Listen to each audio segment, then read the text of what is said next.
He's got a gun. The words slice through the evening air as Desmond Reynolds' world implodes in an instant. The cold metal of a pistol presses against his temple, his surgical scrubs still damp with a child's saved blood. Just 3 hours ago, those same steady hands had delicately navigated the labyrinth of a 7-year-old's brain, pulling him back from death's edge. Now they tremble against the steering wheel, illuminated by angry red and blue pulses that paint his black skin in alternating hues of danger. "I don't have a weapon," Desmond says, voice steady despite the fear crushing his chest. "I'm a doctor. I'm just trying to get to my sons." "Shut up," Officer Garrett Holt snarls, jerking open the car door of the Audi that had taken Desmond 15 years of night shifts and saved lives to afford. "Nobody asked you to speak. Hands where I can see them." Now, the neighborhood watches from behind curtains and doorways, witnessing a familiar American scene. A black man being forced to his knees on expensive pavement, the dreams and dignities he's built threatening to shatter against cold asphalt. "Good evening, officer," Desmond says, his voice steady. "May I ask why I'm being pulled over?" "I said license and registration," Holt repeats, louder this time. "Or is there a reason you don't want to cooperate?" Desmond's mind races, but his body remains still. 15 years of neurosurgery has taught him that steady hands save lives. "I'm going to reach for my wallet now," he says clearly, telegraphing every movement. "It's in my back pocket." Before he can move, Officer Holt yanks the car door open. "Step out of the vehicle now." "Sir, I haven't done anything wrong. I was driving 5 miles under the speed limit." Desmond's voice remains measured, though his heart pounds against his ribs like a trapped bird. This vehicle matches the description of one involved in a robbery. "Out. Now." A lie. Desmond knows it instantly. His car, a gift to himself after developing a revolutionary procedure for pediatric brain trauma, is registered in his name and has been for 3 years. We'd love to know where you're watching from. Drop a comment below with your city or country. It's amazing to see our community tuning in from all over the world. All right, back to our story. As Desmond carefully exits the vehicle, the neighborhood watches from behind curtains and through doorways. Officer Holt roughly spins him around, pressing him against the car. "My name is Dr. Desmond Reynolds. I'm a neurosurgeon at Memorial Hospital. I just finished an emergency procedure, and I'm on my way to my son's debate tournament." Desmond's words come out calm and clear, even as the cold metal of handcuffs clicks around his wrists. "My hospital ID is around my neck." Officer Holt glances at the ID, then snorts. "Right. And I'm the Surgeon General. You expect me to believe you drive a car like this?" He yanks the ID from Desmond's neck, tossing it onto the driver's seat. "How about you tell me where you really got this vehicle?" 12 hours ago, Desmond had been elbow-deep in the brain of a 7-year-old boy, the youngest gunshot victim he'd ever treated. The child had survived against all odds. And now, here he stands, lifesaver turned suspect in the span of a traffic stop. Just hours before the traffic stop, Desmond had stood in the surgical theater, a place where his word was law, where his skilled hands commanded respect. The emergency call had come as he was preparing to leave for his son's debate tournament. A 7-year-old with a gunshot wound to the head, massive hemorrhaging, minutes to live. "Get me the cranial kit and clear or 3, he had ordered, his voice carrying the weight of authority that came from saving countless lives. Nurses and residents moved with precision around him, a choreographed dance with death on the line. Desmond had promised his 16-year-old son, Elijah, that he would make it to the championship debate. "I'll be there," he had said on the phone. Front row, just like always. The surgery had been a miracle, 6 hours of meticulous work, removing fragments, stopping the bleeding, saving not just a life but the future of a child who would otherwise never have grown up. When Desmond finally stepped away from the table, the applause from his team had filled the room. "That's why he does it," one nurse whispered to a new resident. Dr. Reynolds loses track of time, misses meals, cancels vacations, but he never loses a patient when there's even a fraction of hope. After washing up, Desmond had checked his watch. There was still time to make the final round of Elijah's debate tournament. He had changed into fresh scrubs, thrown on his coat, and headed to the parking garage. The cool evening air felt good after the sterile heat of the ore. He had texted Elijah, "On my way. Save me a seat, Dad." And now here he stood, pressed against his own car, being treated like a criminal. "I've owned this car for 3 years," Desmond says evenly. "Check the registration in the glove compartment. Call the hospital. They'll confirm who I am. You can save the story for the station," Officer Holt says, tightening the handcuffs until they bite into Desmond's wrists. "Right now, you're coming with me." A memory surfaces in Desmond's mind, his father teaching him at 13 what to do if stopped by police. "Keep your hands visible. Speak clearly. Call them sir or officer. Don't argue, even if they're wrong. Getting home alive is what matters." 28 years later, and nothing has changed.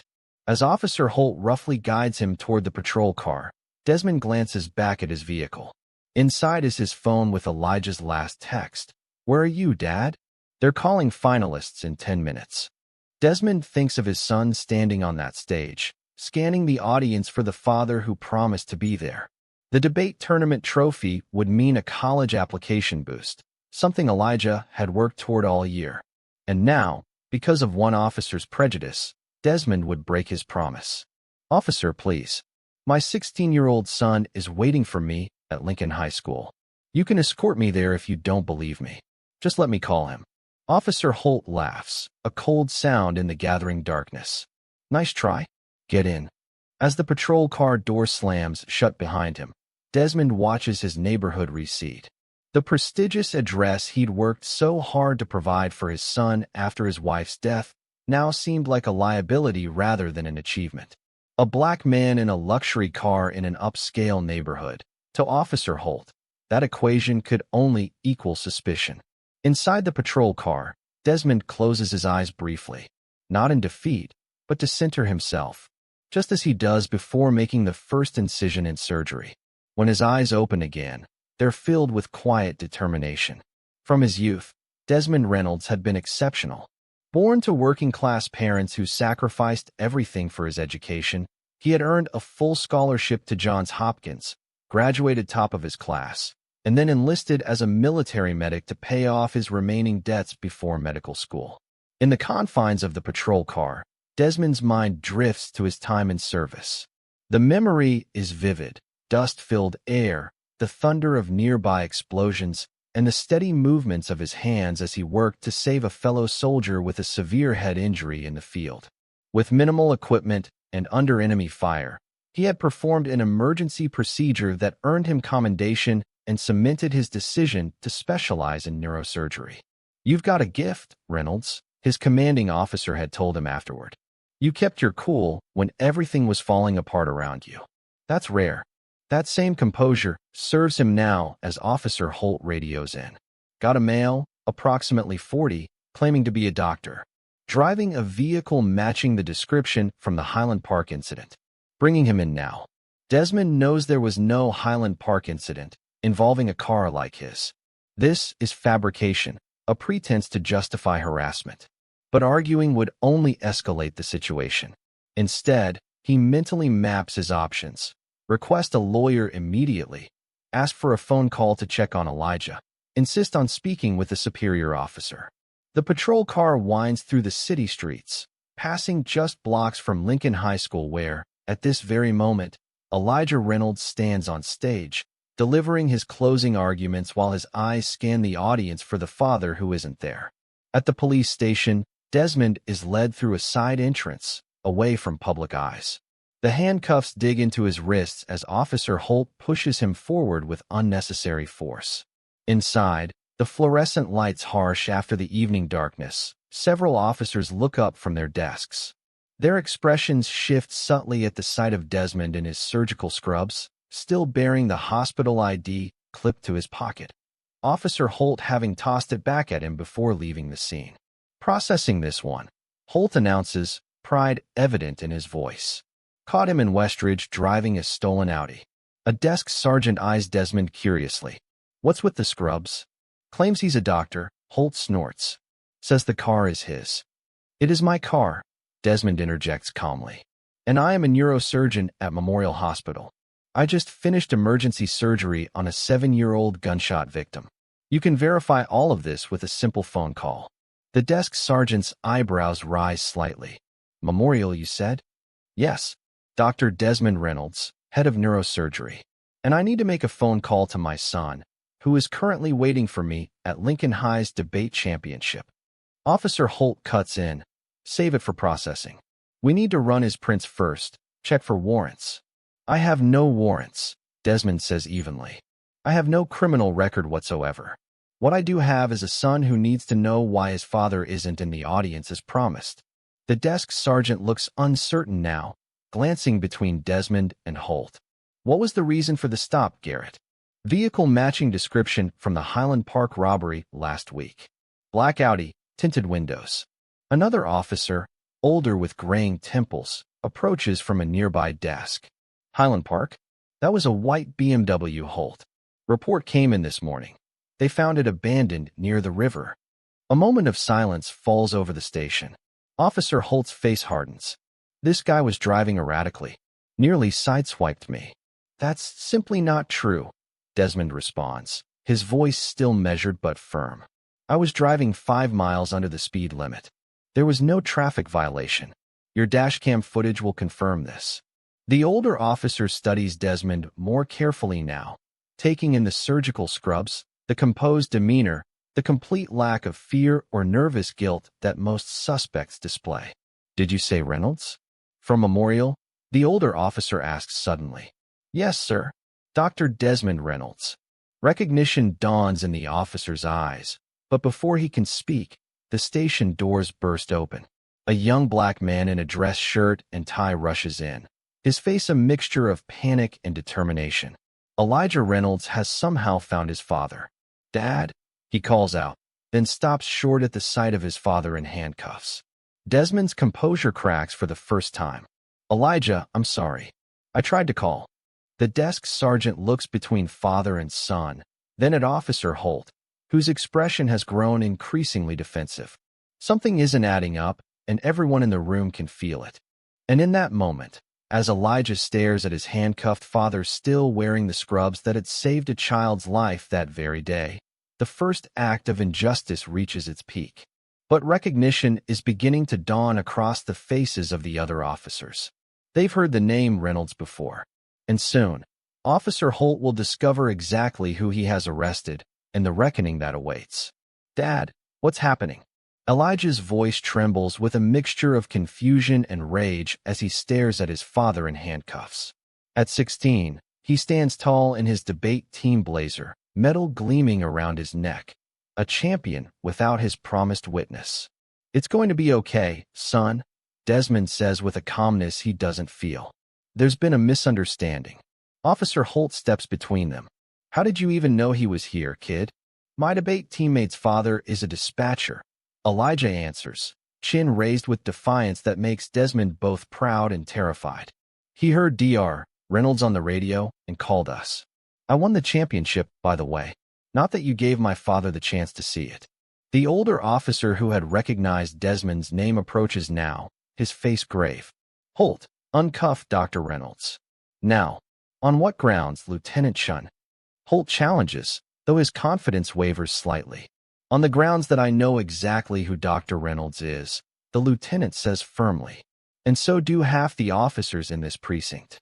As the metal bracelets fall away, Desmond rubs his wrists, the skin raw and marked. The relief of freedom is tempered by the knowledge that it comes not from justice, but recognition. How many others without his title remain in cells tonight? He wonders. Lieutenant Chun extends her hand. Dr. Reynolds, I'm deeply sorry for this incident. I'm Diana Chun. You won't remember me, but my partner was brought into Memorial last year. GSW to the neck. You operated for 11 hours. The memory surfaces immediately, a young officer, blood pulsing between Desmond's fingers as he worked against impossible odds. The smallest slip would have meant paralysis or death. Officer Julia Reyes, Desmond says quietly. She made a full recovery. Lieutenant Chen's eyes glisten. She's back on duty, expecting our first child in August. Behind them, Officer Holt shifts uncomfortably, but his expression remains defiant. I was following protocol. The vehicle matched. It matched nothing. Lieutenant Chin cuts him off. There was no APB on a black Audi. The Highland Park suspect vehicle was recovered this morning, a white BMW. The station has gone quiet, a dozen officers and staff watching the scene unfold. Desmond feels Elijah's hand slip into his, a reversal of their roles, the son now steadying the father. I'd like to make a statement, Desmond says, his voice carrying through the silence. And then I'd like to take my son home. The harsh fluorescent lights of the interview room cast unflattering shadows across Officer Holt's face as he sits across from Lieutenant Chun and a stern-faced Captain Marshall. The body camera footage plays on the screen between them, damning in its clarity. He's got a gun. Holt's voice rings out on the recording, though the footage clearly shows Dr. Reynolds with empty, raised hands. Explain this, officer, Captain Marshall demands when the video pauses. I perceived a threat, Holt says automatically. In the moment, I believed. You perceived a black man in an expensive car, Lieutenant Chin interrupts. Just like you perceived threats in your last 6 traffic stops of minority drivers. Holt's personnel file sits open on the table, a history laid bare. 3 complaints of excessive force. 5 allegations of racial profiling, all dismissed due to insufficient evidence. A troubling pattern protected by the thin blue line.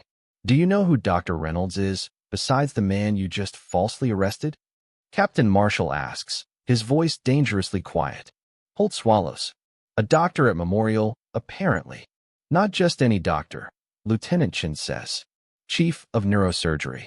Leading researcher in pediatric brain trauma. Military veteran with a Silver Star. And the surgeon who saved Commissioner Parker's daughter after her car accident last year. The blood drains from Holt's face. Commissioner Parker runs the entire department. The commissioner is on his way here now. Captain Marshall continues. And Dr. Reynolds has every right to file charges against you in this department for false arrest, excessive force, and civil rights violations. This could end your career, Lieutenant Chin adds. And it should. As the reality of his situation dawns, Officer Holt's arrogance crumbles into desperate self-preservation. I was just doing my job. How was I supposed to know who he was? Captain Marshall leans forward, voice like steel. You weren't supposed to know who he was. You were supposed to follow proper procedure for all civilians, regardless of who they might be. In another room down the hall, Desmond sits with Elijah, both nursing cups of vending machine coffee that neither wants to drink. You shouldn't have come here, Desmond says softly. Though I'm grateful you did. What was I supposed to do? Elijah asks. Leave you in jail. I wouldn't have stayed long. Once they verified my identity. That's not the point, Dad. Elijah's voice cracks with emotion. You shouldn't have to prove you're important to be treated with dignity. What about people who don't have DR before their name? What about kids like Marcus? Marcus Hayes, Elijah's best friend since elementary school. Brilliant, kind, but without Desmond's resources or professional standing. Desmond's chest tightens at the thought. You're right, he acknowledges. The system is broken. A knock at the door interrupts them. Lieutenant Chun enters with an older man in an expensive suit, Police Commissioner William Parker. Dr. Reynolds. Parker extends his hand. I can't begin to express my regret for what happened tonight. Desmond stands, accepting the handshake. Commissioner. Your daughter, Anna, Desmond says after a moment. How is she doing? Parker's expression softens. Thriving. Back in college, on the dean's list. Not a trace of the trauma, thanks to you. She wouldn't have walked again without your skill. I'm glad to hear it. And because of what you did for my family, Parker continues, I'm especially disturbed by how my department has failed yours tonight. As Desmond gives his statement, his mind drifts to another place, another time. Dust and heat and the rattle of helicopter blades overhead. Afghanistan, 2009. He had been a military medic then, before medical school, before specializing, before becoming Dr. Reynolds. Just Corporal Reynolds, running toward danger while others ran away. The memory is vivid. A young soldier with half his skull crushed by falling debris. No neurosurgeon within 50 miles. Just Desmond, his training, and the voice of his instructor echoing in his ears. Pressure here, not there. Millimeters matter. The brain forgives nothing. Working in a makeshift field hospital, Desmond had done what the medical books said was impossible. The soldier had lived. The commendation that followed had secured Desmond's place in medical school, launching the career that would eventually make him untouchable to men like Officer Holt. But only once they knew who he was. The irony isn't lost on him. The same hands that make him important enough to be released from handcuffs tonight have always been viewed as a threat when behind the wheel of a luxury car. Dr. Reynolds? Lieutenant Chin's voice pulls him back to the present. Could you clarify what happened after Officer Holt ordered you out of the vehicle? Desmond continues his statement, recounting each moment with the precision of a surgeon. Every detail matters. This isn't just about him anymore. Across town, in the Reynolds upscale neighborhood, word has spread. Neighbors who watched from behind curtains as Desmond was handcuffed now gather in living rooms and on porches, sharing what they witnessed. Judith Benson, the retired schoolteacher from across the street, pulls up the Ring doorbell footage that captured everything. Desmond's calm compliance, Holt's aggression, the moment a gun was pointed at an unarmed surgeon's head. I'm sending this to every news station in the city, she declares to the crowd in her living room.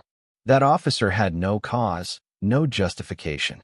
Thomas Wright, a white corporate lawyer who moved in last year, looks sick as he watches. I've been pulled over in this neighborhood twice for speeding. The officers were apologetic, let me off with warnings. They offered to escort me home when I forgot my license once. Welcome to America, says Michael Turner, one of 3 black families on the block, where some of us get warnings and others get weapons in our faces. Phones light up across the neighborhood as text messages fly. Dr. Reynolds was arrested in front of his house. He was still wearing scrubs. The debate team is organizing a protest at the station. Memorial Hospital staff are on their way there now. Within an hour, social media ignites. #ReleaseReynolds begins trending locally. Hospital staff share photos of Desmond in surgery, saving lives. Former patients and their families post testimonials. Debate team members tweet about the mentor who helped fund their program when the school cut the budget. A community mobilizes, not just for Desmond Reynolds, the neurosurgeon, but for what his treatment represents. In the sterile coolness of a holding cell, before his son arrived, before Lieutenant Chun recognized him, Desmond had 15 minutes alone with his thoughts. He sat on the hard bench, surgical scrubs still bearing the invisible marks of a day spent fighting death. His skilled hands trusted to navigate the delicate terrain of human brains, now deemed dangerous enough to cuff. The irony struck him then. Just hours ago, he had been called miracle worker by grateful parents. Now he was suspect, perpetrator, threat. His thoughts turned to his late wife, Vanessa, gone 5 years from breast cancer that didn't care about her degrees or accomplishments. What would she say now? Probably what she'd said when they'd been followed through department stores, or when restaurants had seated them by kitchens despite empty window tables. This is why we work twice as hard, love. Not because we have to prove anything to them, but because success is the best revenge. But success hadn't protected him tonight. The degrees on his wall, the lives he'd saved, the taxes he paid for the very police services now detaining him. None of it mattered until someone recognized his name. In that cell, Desmond thought of his father, who had taught him how to survive encounters with police, not how to avoid them. That wasn't possible for a black man in America, but how to walk away alive. Keep your hands visible, his father had drilled into him. Speak clearly. Don't make sudden movements. Say sir or officer. Your pride isn't worth your life. Those lessons had kept Desmond alive tonight, but they hadn't kept him free. Now, he thinks of Elijah, who shouldn't have to inherit these survival tactics, who should be thinking about debate strategies and college applications, not watching his father in handcuffs. The door to the holding cell had opened then, and an officer Desmond didn't recognize led him to a processing room where fingerprints would establish what his word could not, his identity. As his fingers pressed against the scanner, Desmond made a silent promise, not of vengeance, but of change. This system that required him to be exceptional before being treated as human needed reconstruction. And perhaps this incident, painful as it was, could be the scalpel that began the surgery. Outside the police station, a crowd grows. Hospital staff in scrubs stand alongside teenagers in debate blazers. News vans park haphazardly as reporters rush to capture the developing story. "My name is Dr. Maya Washington," a woman in surgical scrubs declares to a cluster of microphones. "I'm a colleague of Dr. Reynolds at Memorial. 6 hours ago, we were saving a child's life together. Now he's being treated like a criminal for driving his own car. This is why doctors of color at Memorial established the Health Equity Initiative last year, because we see these disparities every day, both inside and outside our hospital." The crowd swells as more people arrive. Patients Desmond has treated, parents of children he's saved, community members who recognize the story all too well. Signs appear, hastily made but powerful. "Release Dr. Reynolds, a surgeon not a suspect, who will save lives while he's in handcuffs." Inside the station, the pressure mounts. Every officer, every administrator knows that a storm is brewing outside, one that social media will amplify beyond control. Commissioner Parker watches the gathering crowd on the security monitors, his expression grim. His phone buzzes incessantly, calls from the mayor, the hospital board, community leaders. This situation requires more than damage control. It requires accountability. Back in the interview room, Desmond finishes his statement just as an officer rushes in to inform the commissioner about the crowd outside. They're asking for a statement from Dr. Reynolds. The officer reports nervously. Channel 5 is broadcasting live. Commissioner Parker turns to Desmond. "This could get out of hand quickly. What do you want to do?" For the first time that night, power shifts to Desmond's hands. The same hands that have held lives in the balance, that have fixed what seemed broken beyond repair. These hands might now hold the fate of Officer Holt and, perhaps, the beginning of change within a flawed system. "I want to see the officer's record," Desmond says quietly. "Every complaint, every incident. And I want to see your department's traffic stop data for the past year. By race, by neighborhood, by outcome." The commissioner hesitates, then nods slowly. "That can be arranged. And I want to speak to Officer Holt," Desmond adds. "Alone." As the words leave his mouth, Desmond feels a clarity of purpose similar to what he experiences in the operating room.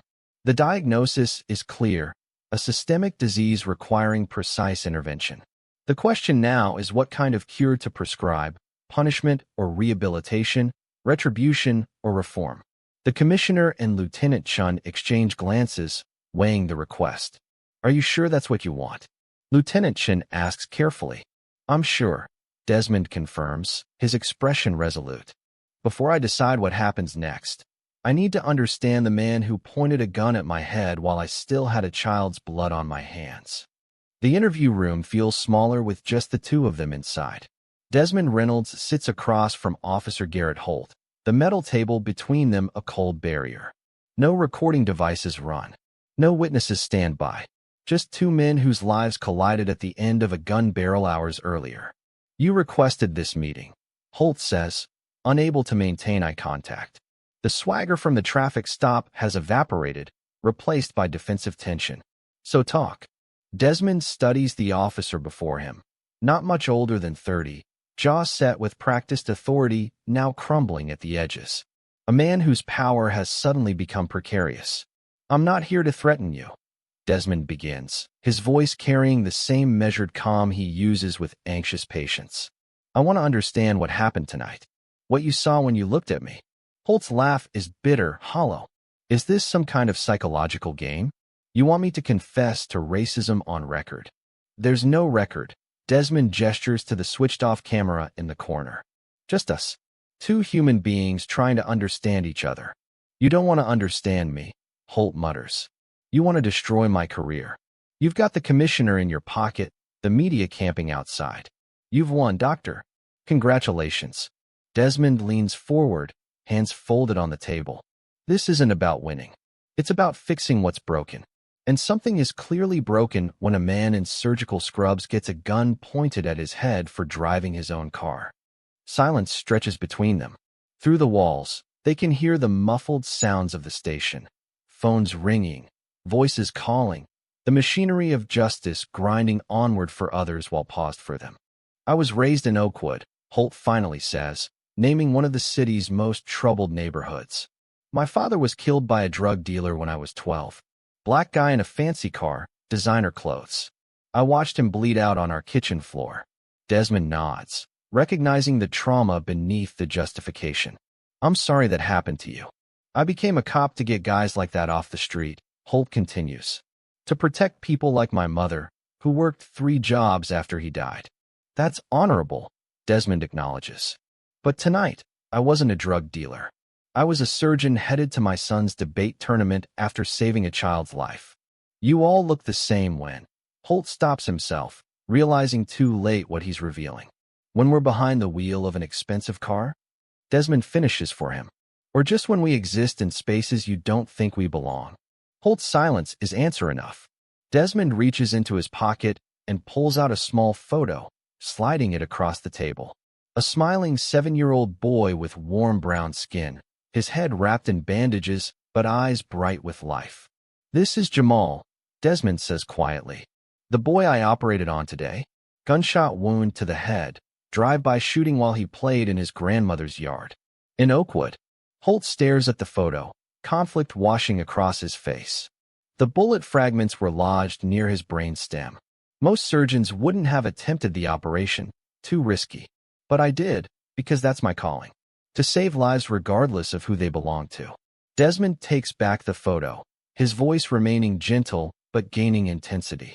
While you were profiling me tonight, I was recovering from saving a child from your old neighborhood. A child who, if he grows up and buys himself a nice car someday, might find himself staring down the barrel of another officer's gun for the same non-reason. The revelation lands like a physical blow. Holt's eyes close briefly, the first crack in his defensive armor. What do you want from me? He asks finally. I want you to see me, Desmond says simply. Not as a threat, not as a stereotype, as a human being with the same right to drive home safely that you have. Holt meets his eyes for the first time. And if I can't do that, then you shouldn't be policing communities you can't see as human. The words hang between them, unavoidable in their truth. In that moment, something shifts, not friendship or even understanding, but acknowledgement. Recognition of a reality that cannot be unseen once revealed. Before Holt can respond, a sharp knock sounds at the door. Lieutenant Chin enters, her expression urgent. Dr. Reynolds, I'm sorry to interrupt, but there's something you need to see. In the station's main area, all eyes are fixed on the wall-mounted television. News footage shows the crowd outside, which has doubled in size. The camera zooms in on Elijah, standing on the steps of the precinct, addressing the gathered reporters and supporters. My father has spent his life saving others. Elijah's voice rings clear despite his youth. Tonight, he was treated like a criminal for the color of his skin. This isn't about just one officer or one incident. This is about a system that teaches Black children that no matter our achievements, our character, or our contributions, we will always be seen as threats first. The camera pans across the crowd, hospital staff in scrubs, patients with visible scars from surgeries Desmond performed, debate team members still in their formal wear, community members holding candles despite the late hour. But we're not here for vengeance, Elijah continues. My father taught me that breaking isn't the same as healing. Anyone can break something. Healing takes skill, patience, and compassion. At those words, Desmond feels his chest tighten with pride and sorrow intermingled. His son has grown up too quickly, forced to maturity by realities no child should face. Commissioner Parker turns to Desmond. Your son is quite the orator. He just won the state championship tonight, Desmond says quietly. While I was in handcuffs. The commissioner's face tightens with renewed shame. Behind them, Officer Holt watches the screen, seeing the real-world consequences of actions he can no longer justify, even to himself. What do you want to do, Dr. Reynolds? The commissioner asks. Press charges? Make a statement? We'll support whatever decision you make. Desmond watches his son on the screen, speaking with a wisdom beyond his years about justice and healing. The path forward crystallizes in his mind, not a path of retribution, but reconstruction. I want to create something new, he says. A partnership between Memorial Hospital and the police department. A program where officers spend time in our trauma center, seeing what happens to bodies after bullets tear through them. Where they work alongside healthcare professionals from diverse backgrounds. Where they learn to see people as patients, not perps. Lieutenant Chen's eyes widen. You want to build bridges instead of burning them. I'm a surgeon, Desmond replies. I don't destroy. I repair. The next morning, sunlight streams through the windows of the hospital conference room as Desmond stands before a table of surprised faces. The hospital board, the police commissioner, community leaders, and Lieutenant Chen. The Health Alliance for Police Equity, Desmond explains, pointing to the proposal before them. A mandatory program for all officers, starting with those with complaint histories. 40 hours of immersion in healthcare settings, working alongside medical professionals who come from the very communities they police. This is unprecedented, says the hospital director, scanning the document. But potentially transformative. What about Officer Holt? Commissioner Parker asks, the question everyone has been avoiding. He'll be the first participant, Desmond states firmly, with appropriate disciplinary measures as well. I'm not suggesting we ignore what happened, but I am suggesting we use it to build something that prevents it from happening again. And you? Lieutenant Chen asks, after how you were treated, you're willing to lead this? Desmond's gaze is steady. I took an oath to heal. Sometimes healing requires forgiveness. Not to excuse the wound, but to prevent infection from spreading. From the back of the room, a voice speaks. Officer Holt, standing in the doorway, out of uniform. I don't deserve this chance. No, you don't, Desmond agrees candidly. But this isn't about what you deserve. It's about what our community needs. And it needs officers who can see humanity in every face, not just those that look like their own. The tension in the room is palpable as the two men face each other, not as doctor and officer now, but as two citizens standing at a crossroads of possibility. I'm willing to try, Holt says finally, if you're willing to teach. It's not resolution. Not yet. But it's a beginning. 1 year later, a ribbon-cutting ceremony takes place outside the new Police Community Health Alliance building. Desmond stands at the podium, Elijah beside him, now a freshman pre-law student at Howard University. A year ago, I experienced what thousands of Black Americans face daily, Desmond begins, addressing the gathered crowd and news cameras. The difference was my title. My position. My privilege as a doctor gave me a voice that others don't have. The audience listens in respectful silence. Community members, officers in uniform, medical staff in white coats. This center exists to bridge divides that never should have formed. In the past year, 73 officers have completed the program. Traffic stop complaints have decreased by 40%. Emergency room admissions for police-involved incidents are down by a third. Desmond gestures to the right, where Officer Holt, now Officer Instructor Holt, stands with a group of cadets. Their eyes meet briefly, the acknowledgement of a journey neither could have imagined on that night 12 months ago. Change isn't comfortable, Desmond continues. It requires us to confront hard truths about ourselves and our systems. But discomfort is where growth begins. In the operating room, healing always starts with pain, opening what's closed, examining what's hidden, repairing what's broken. As he speaks, Desmond notices a young Black boy in the audience. Jamal, the 7-year-old he operated on the day of his arrest. Now 8, the child stands with his grandmother, no visible trace of his near-fatal injury. Beside them is a young officer who graduated from the First Alliance Program cohort, now assigned as community liaison to Oakwood. A year ago, a traffic stop became a turning point, Desmond concludes. Not because of what was lost that night, but because of what we chose to build from it. This center stands as proof that even our deepest wounds can become foundations for healing. If we have the courage to see each other not as threats, but as human beings worthy of dignity, justice, and care. The applause rises like a wave as Desmond and Elijah cut the ribbon together. Not an ending, but a continuation. Not perfect justice, but progress toward it. The journey of rebuilding systems, like healing bodies, happens not in single dramatic moments, but in the patient, persistent work of hands committed to repair. As the crowd disperses, Desmond notices Officer Holt approaching a group of black teenagers touring the facility, future healthcare workers in a community program sponsored by Memorial Hospital. The officer speaks not with the swagger of authority, but the humility of a student still learning. His journey towards seeing humans instead of threats remains ongoing, imperfect, but real. Elijah squeezes his father's hand. Did you ever imagine this would come from that night? Desmond shakes his head. No, but your mother always said that purpose often comes disguised as pain. Above them, the sign gleams in the sunlight. The Reynolds Center for Health, Equity, and Justice, a name Commissioner Parker had insisted upon despite Desmond's modest protests. From tragedy, transformation. From injustice, a path toward healing. The work continues, one traffic stop, one training session, one changed mind at a time.